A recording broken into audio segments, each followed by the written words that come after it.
to get started. I'm going to share my screen here, and I had this fear yesterday when I was putting this together that we had actually learned this before. So if we have learned this before, please stop me. But I don't think we have. And it's one of my favorite stories in the Talmud. Masechet Rosh Hashanah is particularly, I think, a wonderful Masechet. And in it, in Masechet Rosh Hashanah in general, and certainly this section in particular, talks a lot about the new moon and the sort of the logistics thereof. But in this story, we talk about the new moon, we talk about witnesses, we talk about court cases, as well as the sort of politics of the rabbinic world at its time. And in this Mishnah and the appropriate attached Gemara tells a little bit of that story, which I think is absolutely fascinating and speaks a little bit about authority and power and how the rabbis interacted with each other. So that's what we're going to talk about today. And of course, there is a connection to our parsha, but you'll have to wait and see what that looks like. Can everybody see this okay? Where it starts with the Mishnah? Yes? Okay, wonderful. Yes. You move it over, well, that's, I think, my fault. Yeah, you'll let me know if you're having trouble, and I can zoom it out, but I think this should be everyone should be able to see everything. Where it just says Mishnah? Yes, we're going to start with the Mishnah. One of the things that's so interesting about this text in particular is that we actually get a story in the Mishnah, which is actually quite rare. The Mishnah is not interested in telling stories, generally speaking. And so when a Mishnah includes a story, our sort of spidey senses should start to tingle. And a story is almost always introduced by this word, ma'aseh, which means a thing that happened. And here it's translated as an incident. You might have heard of a buba maisa at some point in your life. I think maisa in that example would be this word, a buba ma'aseh, a grandmother's, an incident of grandmothers, perhaps. But certainly for us, we're just going to focus on the ma'aseh part, the incident. So we're going to read the Mishnah, which is a little bit long, and then we're going to bounce through the Talmud a little bit because I want to point out particular things that the story does. Thank you, Rena. Can I get a volunteer to start us off by reading the beginning of the Mishnah here? I can do it. Great, thanks, Jackie. Okay. Mishnah, there was an incident in which two witnesses came to testify about the new moon, and they said, "We saw the waning moon in the morning in the east.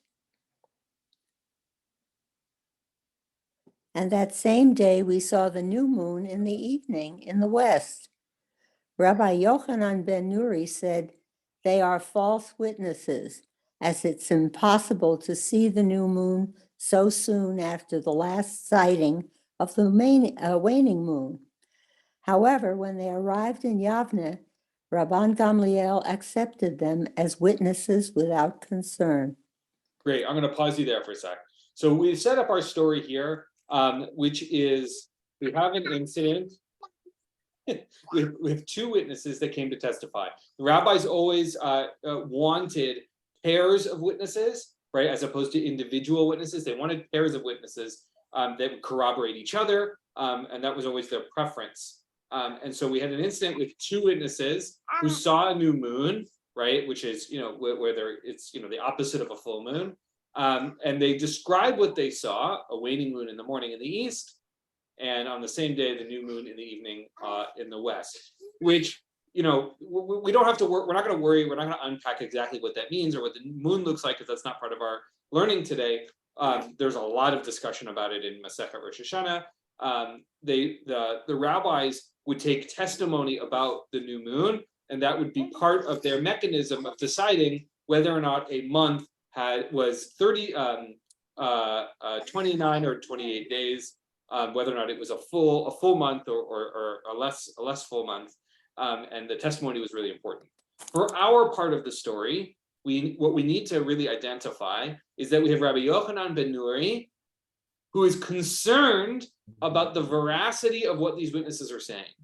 And there was always a concern whether or not the witnesses were being truthful or not. And Rabbi Yochanan ben Nuri is concerned, and Rabbi Steinsaltz explains to us why, because it seems like they couldn't have seen those two things on the same day.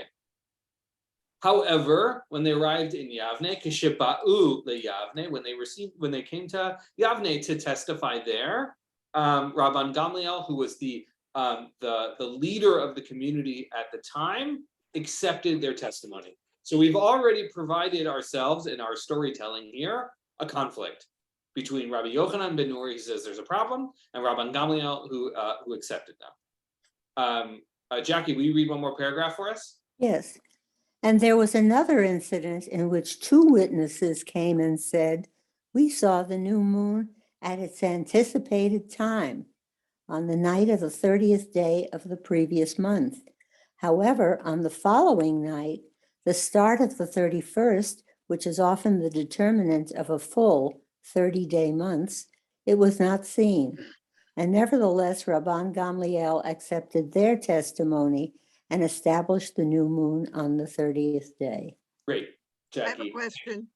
Wait, before I get to your question. So here we have another scenario where two witnesses come, and the Gemara is articulating to us that they saw the moon sort of bismano in its time, right?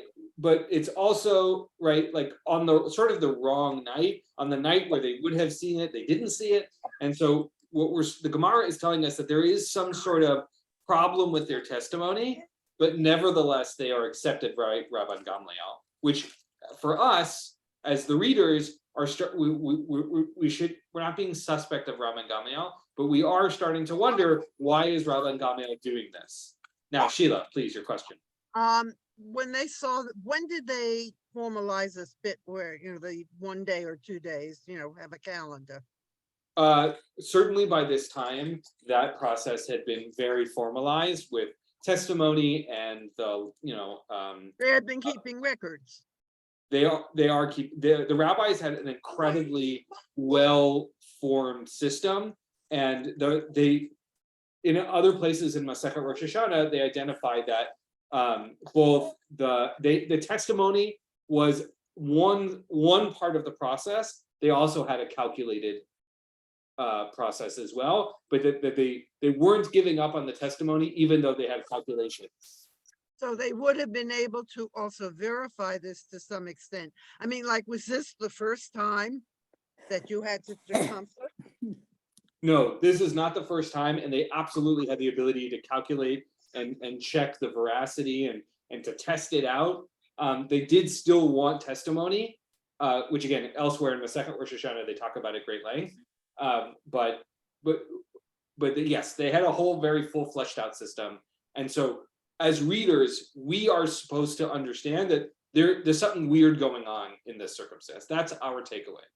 All right, can it also be attributed to the fact that they're looking at from different parts of the city or something, so that they see the moon on one side, but other people see the moon on the other side? There is a great many discussions with that kind of questions. That's not presented here, but the answer is yes, they have those kinds of conversations elsewhere, certainly. All right, Nelson. How do we know it's just not cloudy? Like I just said to Sheila, that discussion is certainly elsewhere. They have that conversation elsewhere very specifically. And the answer in broad strokes is basically like, you can't really accept testimony by what people didn't actually see. They're really only accepting testimony. So if you didn't see the moon, because it was cloudy, it means you didn't see the moon. And so it does come up. It doesn't come up here, but it does come up. Let's keep going, because mostly we're sort of setting the scene more than anything else. And here we're going to get a weird metaphor and a set of consequences. Can I get a volunteer to read what happens with Rabbi Dosa ben Horkanes? I'll read it. Please. Rabbi Dosa ben Horkanes disagreed and said, "They are false witnesses. How can testify that a woman gave birth and the next day her belly is between her teeth. She is obviously still pregnant. That's not true. That is a fact. This is their strange metaphor, but please Yeah. continue. If the new moon was already visible at its anticipated time, how could it be not seen a day later? Rabbi Yeshua said to him, I see the logic of your statement. The new moon must be established a day earlier. Upon hearing a day later, upon hearing that Rabbi Yeshua had challenged his ruling, Rabbi Gamliel sent the message to him. I decree against you that you must appear before me with your staff and your money on the day on which Yom Kippur occurs according to your calculation. According to my calculation, that day is the 11th of Tishrei, the day after Yom Kippur. Amazing. Okay, so here we go. This is the scenario that I want to start with. This is the crux of our scenario, which is we have this problem where witnesses are giving testimony that are suspect by somebody, whether it's Rabbi Dosa ben Hyrcanus or Rabbi Yoshua, and nevertheless, Rabban Gamliel accepts them. In the case of Rabbi Yoshua, right, and we're going to read their little personality notes in a second. Rabbi Yoshua, who is a real authority along with Rabban Gamliel, this is a real problem about challenge. If I say, I make a ruling, and then one of my contemporaries who is less power than me says, well, I think you're wrong, right, and challenges my ruling, that's a real problem. And so what does Rabban Gamliel do? Rabban Gamliel says, okay, you want to claim the next day, the following day is the actual extra day of the new month, which would push the calendar late one day, which means my day, which is the 11th of Tishrei, which was the day of Yom Kippur, the 10th is the day of Yom Kippur. My 11th is your 10th, right? Because the months would be off by one day. As punishment, effectively, for challenging my ruling, you have to break halacha, carrying money, appearing, and you have to basically break Yom Kippur, right? Because you think you're right, you have to break Yom Kippur to show everyone else that I am right. Before we unpack the people, what do people think about this the scenario? This is pretty intense.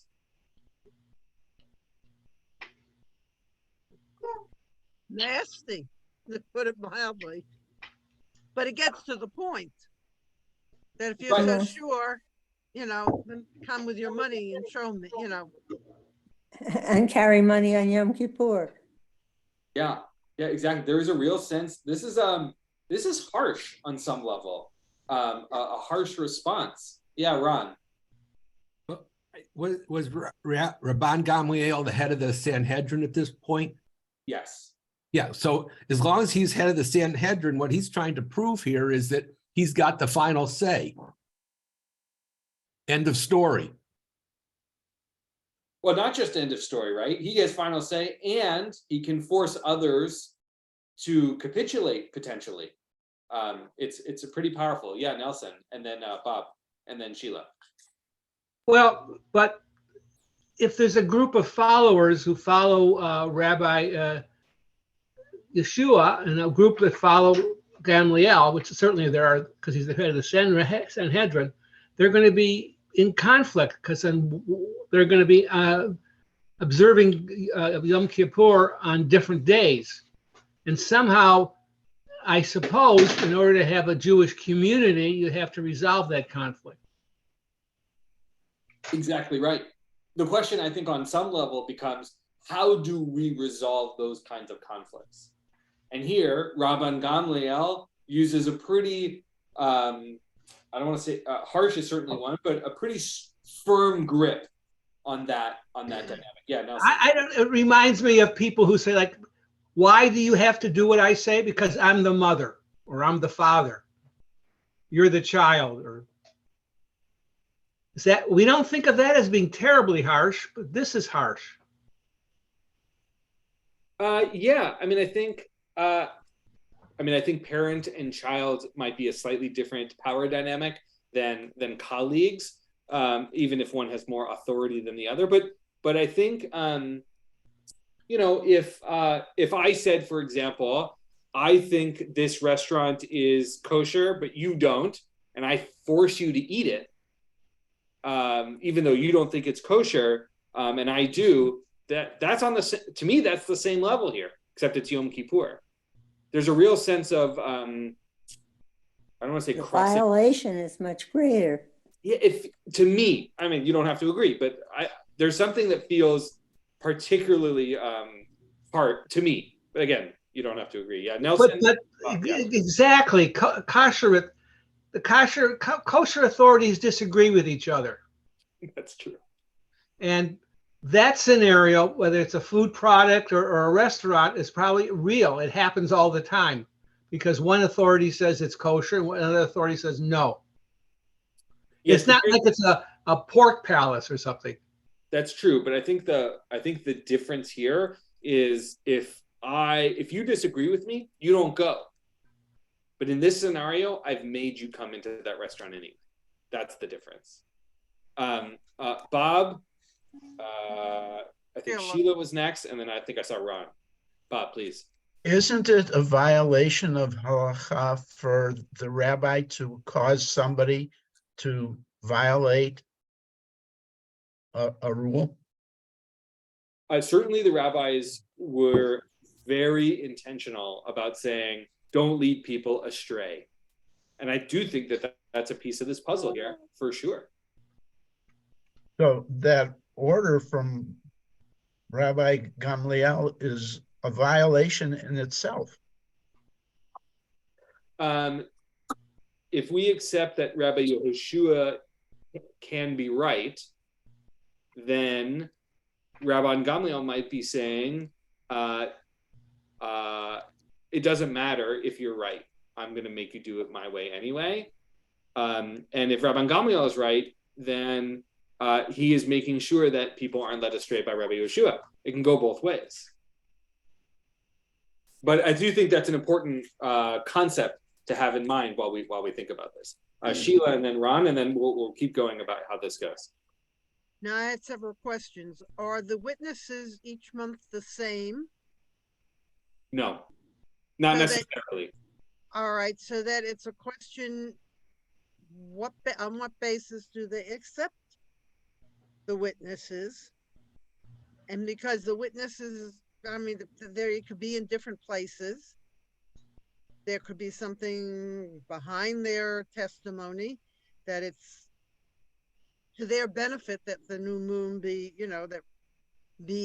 on a certain day. We're not told much about that. I mean, why was there this disagreement? I can understand the disagreement easily enough. This section of this Mishnah, again, this is Mishnah, not Talmud, so we're already talking about first or second century. We're not really told about the nature of why Rabban Gamliel accepts them as testimony when there were clearly problems with it, and why they are rejecting it, even though Rabban Gamliel is accepting it. We're not really given a sense, like the inside baseball of the witnesses in this story, although all the things you just named are things that come up elsewhere. So we just don't know anything. In this part, again, the Mishnah is telling us a story about Rabban Gamliel here, and Rabbi Yehoshua more than anything else. So we're not given those full stories. But yes, elsewhere. Did this happen? Do they have a lot of these stories of the conflicts of witnesses? Of many, many, many stories on witnesses. Oh yeah, testimony is like a whole thing.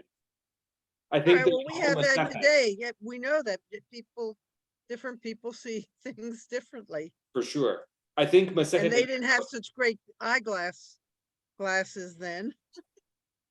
Yes, certainly true.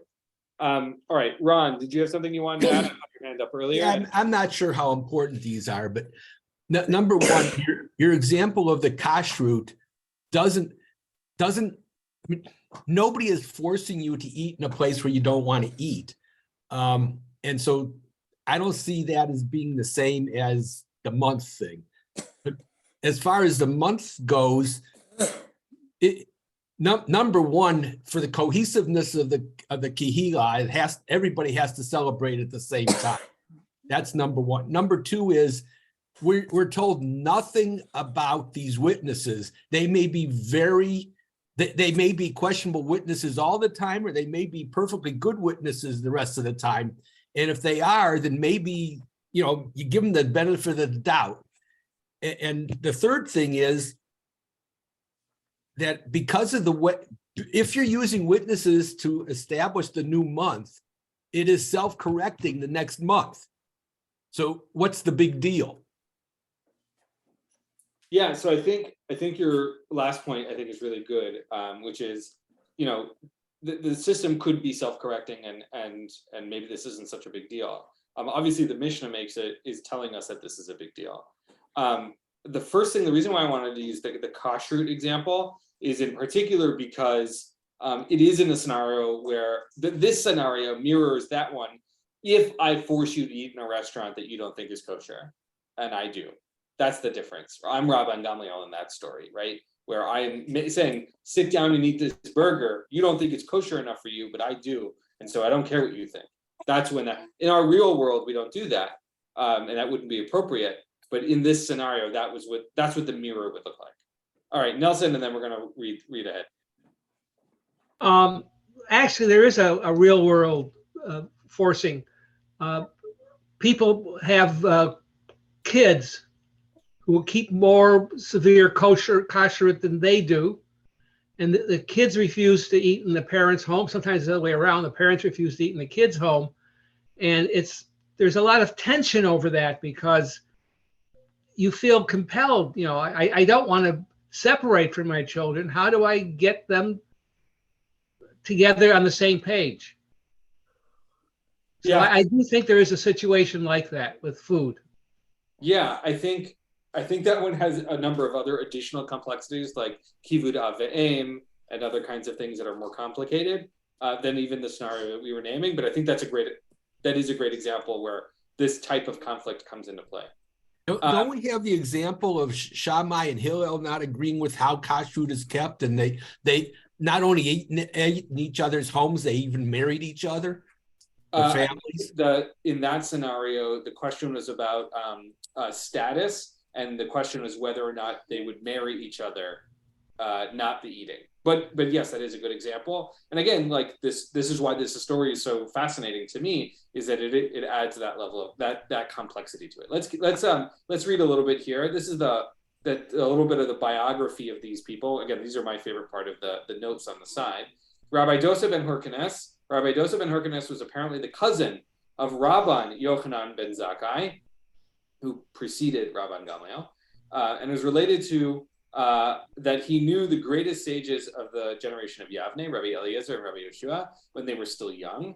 Even though it seems that he was no longer active in the Great Sanhedrin when it sat in Yavne, his influence was felt even then. Rabbi Dosa ben Hyrcanus merited a very long life as well as great wealth. Rabbi Dosa was one of the elders of Beit Hillel, and his younger brother Yonatan was one of the heads of Beit Shammai. So all using Ron, your example, it's already we're in the same family. We've got this going on.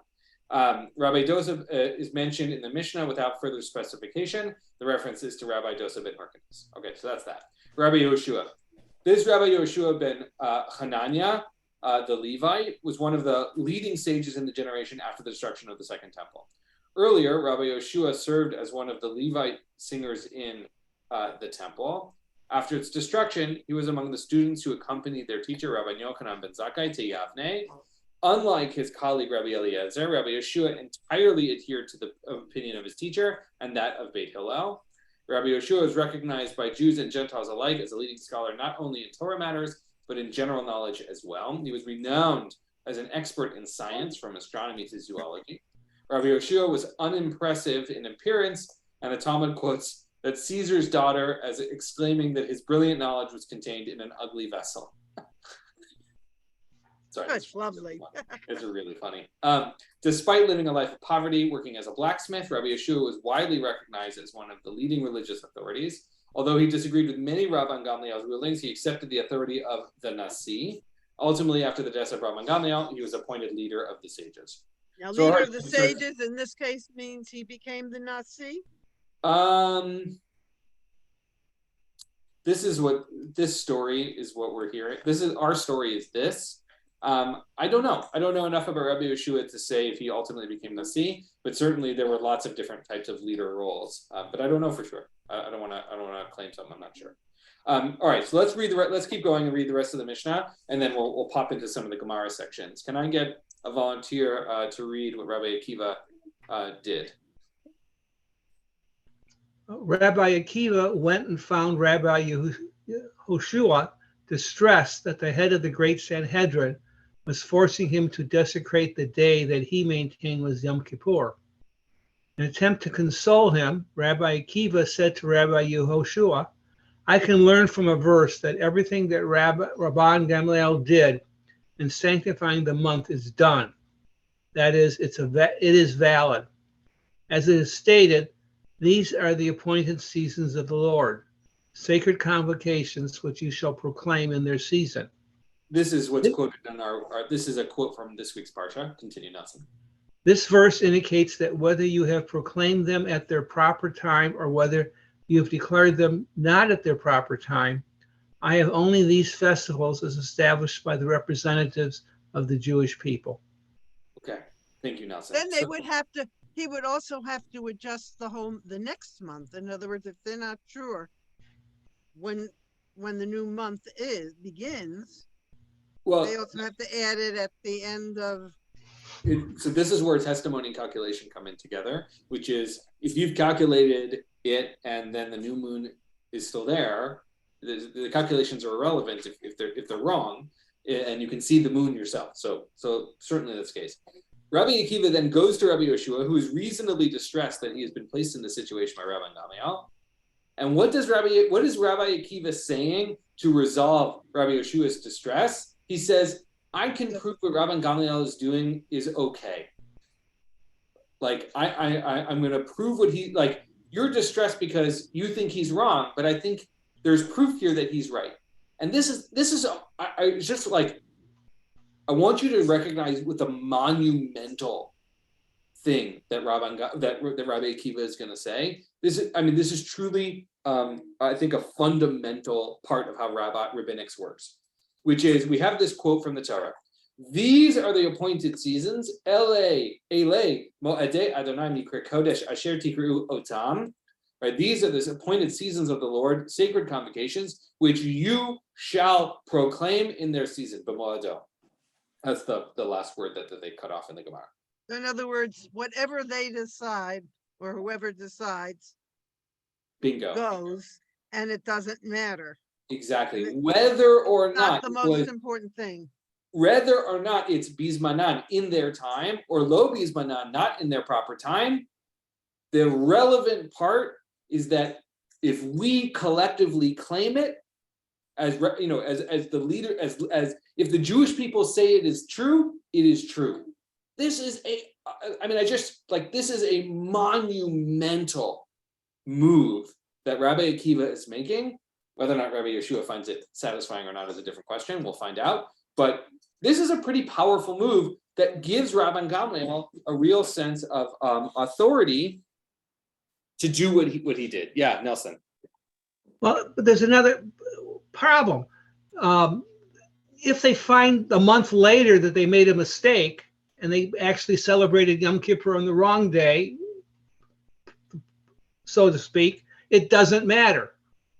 The fact that you called it Yom Kippur and everybody acted together makes it Yom Kippur. That's exactly right. That is exactly what Akiva is claiming here. Exactly. And that it corrects itself by the next month.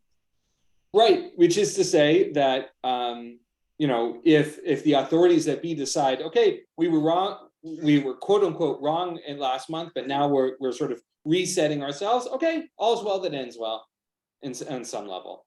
I think this is a pretty monumental statement. Let's keep going here.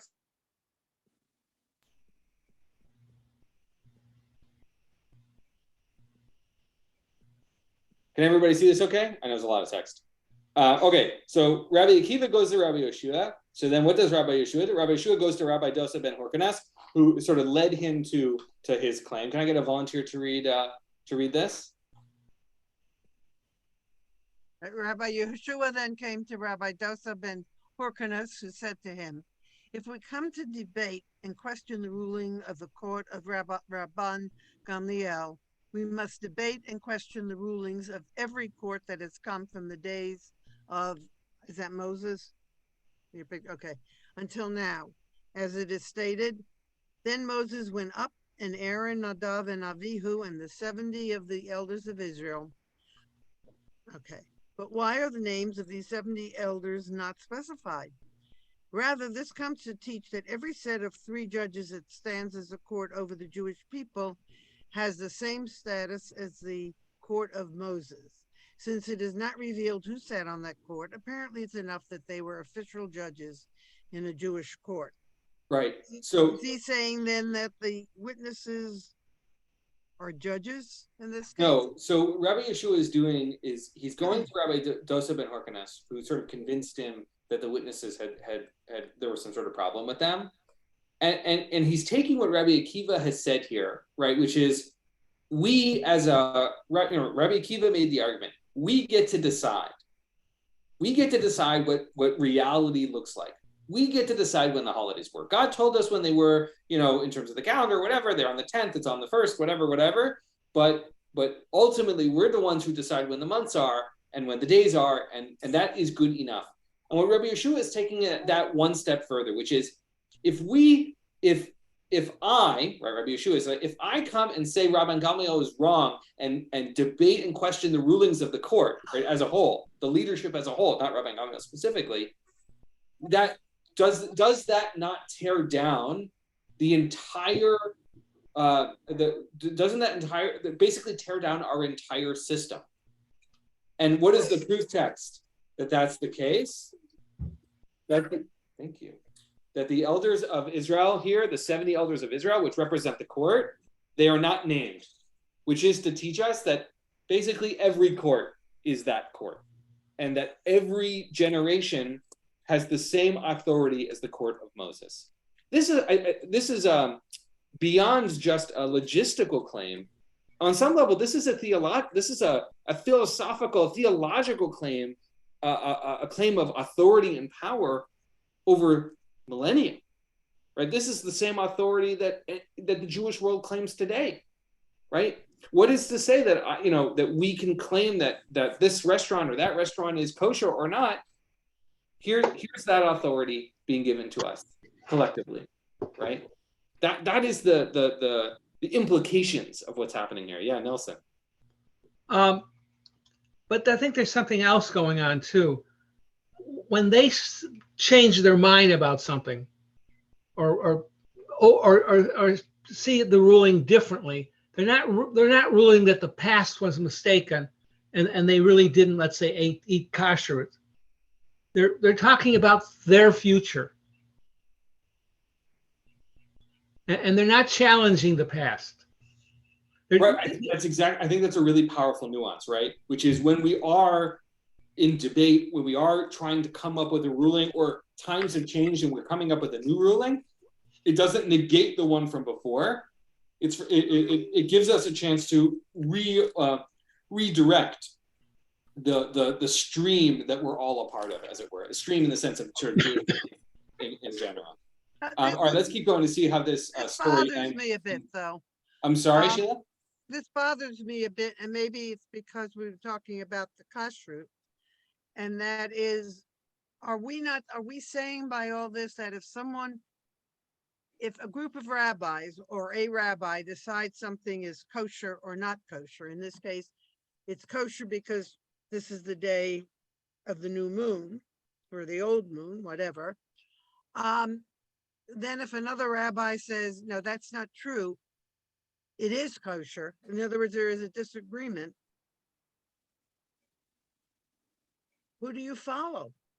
And I know they say that you pick your rabbi and you listen to that one rabbi. You can't go from rabbi to rabbi to get the decision that you want. And Yeah. is that what they're saying here?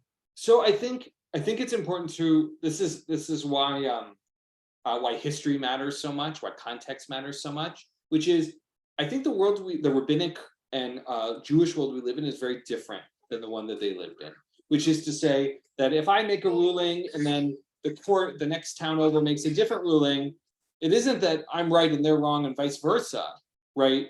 It's that context and that matters. Here, where Jewish authority is centralized in a way that isn't true today, that I think the context is different. And I think our takeaway in part is about authority, but we're also simultaneously, we should learn the big lessons, I think, of this is where we get rabbinic authority today, and that we hold the same status as our ancestors. At the same time, we have to remember that this is Rabbi Yeshua and Rabbi Gamliel, and we're talking about their individual circumstances. You're right to say that we can certainly we can shop around for our own answers, and it's not necessarily intellectually honest, but people are going to do whatever they want anyway. But that we at least understand that the world we live in, the rabbinic world we live in today, is not coming out from nowhere. It's coming from this tradition that established its authority here. Bob, and then Nelson, and then I want to read the paragraph of the Mishnah, and then a little bit of the Gemara. Kosher or not, I don't think is that good of an example here, because that's why there's so many different hechshers, because if you trust the rabbi that said it's kosher, then it is, and if he's not, then it isn't. And this is much more specific than all the variances in kosher. The other part of it is if the community doesn't think it's kosher, then it's going to disappear, because just by reputation, nobody's going to use it and it's done. To me, I find this interesting in the light of Israeli politics, in that this is saying that the court is supreme and the court's decision is final. And now in Israel, we're having where the legislature wants to overrule the courts and all that. I think that they maybe should go back to reading Talmud. Yeah. So I'm going to say this, because I do not really want to get into. First of all, I find Israeli politics generally baffling, so I'm reticent to wade in there in the first place. But to sort of take one step back from that, which is that both in the United States and in Israel, there are real questions about authority and the Supreme Court, right, in the United States as well. And I think, in part, the reason why this stuff works is because there's trust. That even though Rabbi Yeshua might find that he thinks that Rabbi Gamliel is wrong, he does trust Rabbi Gamliel ultimately, right? That Rabbi Gamliel, we are presuming, is doing everything for the right reasons. And so I do, again, I'm trying really hard not to get into politics here or really get into specific examples, but I do think that, because even though we have an example here of real coercion on some level, our tradition is not a very coercive one. We have to persuade, we have to make justification for the opinions that we make. And here Rabbi Akiva sort of does that on behalf of Rabban Gamliel. Let's read one more. Nelson, you had something to say, and then we'll move on. Well, though you don't shop around from rabbi to rabbi, people do pass words privately about which rabbis will be sympathetic to your question and which are not, and they choose who to ask. Much as in the American court system, people shop around for appeals courts to get the one that they think will rule their way. But they can't always do that. They can't always do that, but there's a lot of that. There's real truth. There's real truth to what you're saying. I mean, look, I think, to slightly adjust the comment of, you choose your one rabbi and you let them rule for you. At the same time, we also want to go to the experts on a particular subject. One of my rabbanim is a real expert in kashrut. He's the one I'm going to go to for a kashrut question, as distinct for perhaps to a mikvah question or something else. And so, there is a real sense of shopping around that looks very different than that as well. But I think your point is well made, which is there's a realpolitik version of this as well. All right, can I get a volunteer to read, maybe somebody who hasn't read yet, to read what Rabbi Yehoshua heard in that last paragraph? Yeah, Bob, go for it. Rabbi Yehoshua heard that even Rabbi Dosa ben Hyrcanus maintained that they must submit to Rabban Gamliel's decision. He took his staff and his money in his hand and went to Yavne to Rabban Gamliel on the day on which Yom Kippur occurred, according to his own calculation. Upon seeing him, Rabban Gamliel stood up and kissed him on his head. He said to him, "Come in peace, my teacher and my student. You are my teacher in wisdom, as Rabbi Yehoshua was wiser than anyone else in his generation, and you are my student as you accepted my statement despite your disagreement." So what does Rabbi Yehoshua, everybody sort of comes together and says, okay, you know what, Rabban Gamliel, you have the authority to do what you think is best. We're going to submit to what you said, even though we ultimately disagree. And so he shows up. And how does Rabban Gamliel respond in this real moment of authority? He accepts him in with kindness, right? Recognizing that this is really difficult. Says, look, we are colleagues, you're my teacher and my student. That in some sense you are deeply wiser than I am. And at the same time, I'm grateful that you've accepted my authority. I think in this scenario, which could have gone very differently, this is a powerful conclusion of our story, and there are a bit more that happens below. I think this is a pretty powerful story about people who disagree fundamentally and find their way back together. I don't know, what do people think? They're civil to each other, which is important. Absolutely. That's the important lesson, actually, today. This is a very good story to talk about civility. Yeah, I mean, decisions. You don't think of it, but that's certainly a piece of the puzzle here, and also, a humility where even though Rabban Gamliel had the authority and won, had the wherewithal to be a generous winner in the argument, to be generous to the loser of the debate. Again, now the stakes on this were very individual, in the sense that we're not necessarily talking about a societal justice, right? That is really coming into play. So I want to sort of be able to draw that distinction. But yeah, this is, to me, I find this to be a very interesting and powerful story, and particularly interesting because it shows up in the Mishnah. So in the Gemara, there's a number of things that shows up here. I'm going to skip ahead a little bit because it sort of goes, that's all the Mishnah. The Gemara keeps going a little bit. They talk about different moon situations and things like that. Here, I think Nelson, you asked the question about clouds. Here's the situation with clouds. And stuff like that. Again, we're not really going to talk about that. But here, the rabbis sort of pick up the story with Rabbi Akiva and go into it again. It says the Mishnah taught that Rabbi Akiva went and found him. Rabbi Yehoshua was distressed at the head of the great Sanhedrin, was forcing him to desecrate the day he maintained his Yom Kippur. Again, we got the story above, quoting our verse from the Torah, saying, Rabban Gamliel has the authority. A dilemma was raised before the sages, now a couple centuries later. Who was distressed?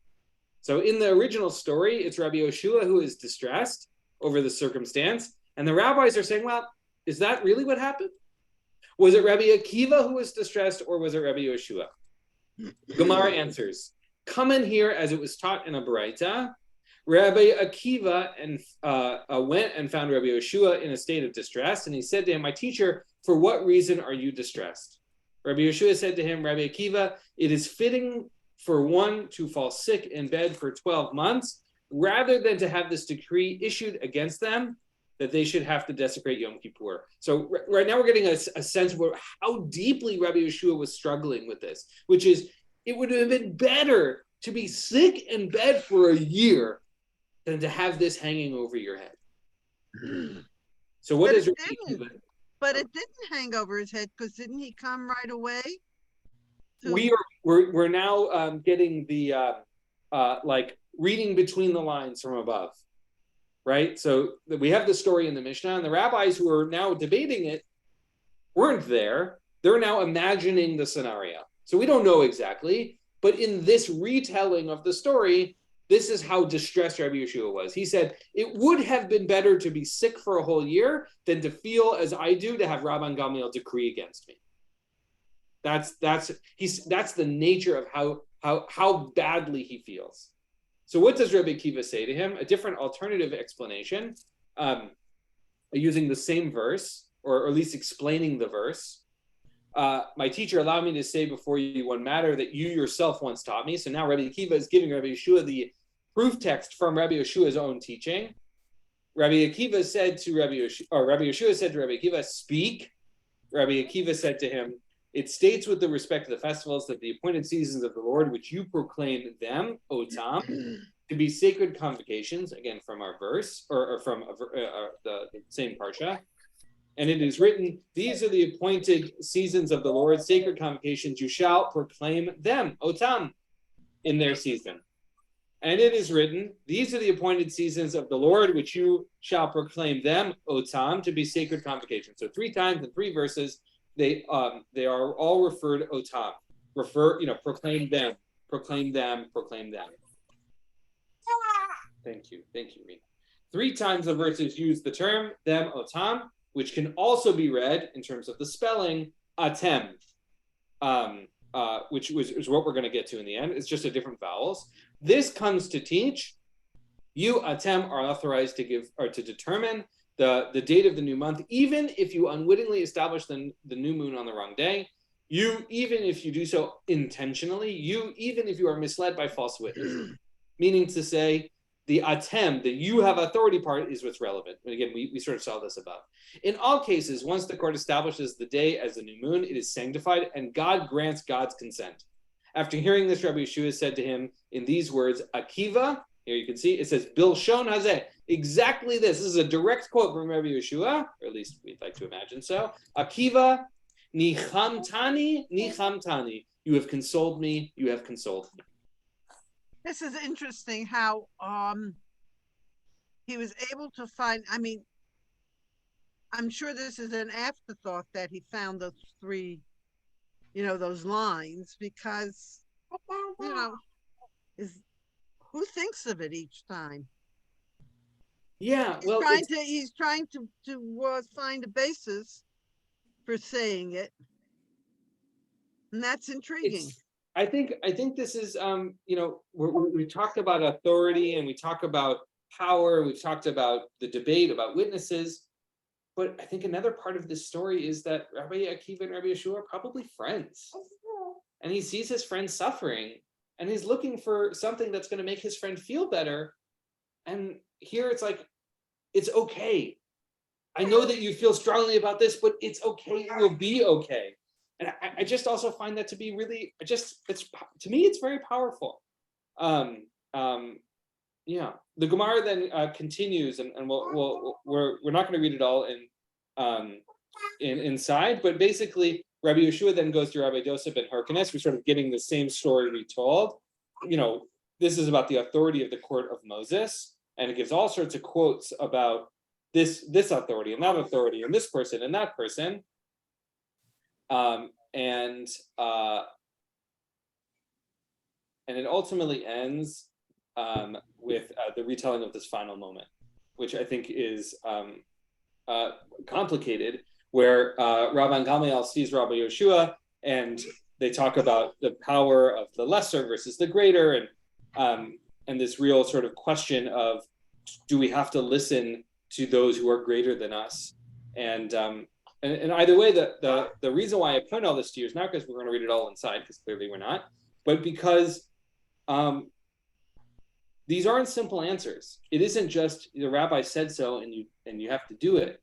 That the rabbis themselves understood that these dynamics are complicated and they're human, and that people disagree, and we have to find ways to do that. Now, they lived in a very different society than ours, and they had different issues to play with, but nonetheless, they were asking the same kind of questions.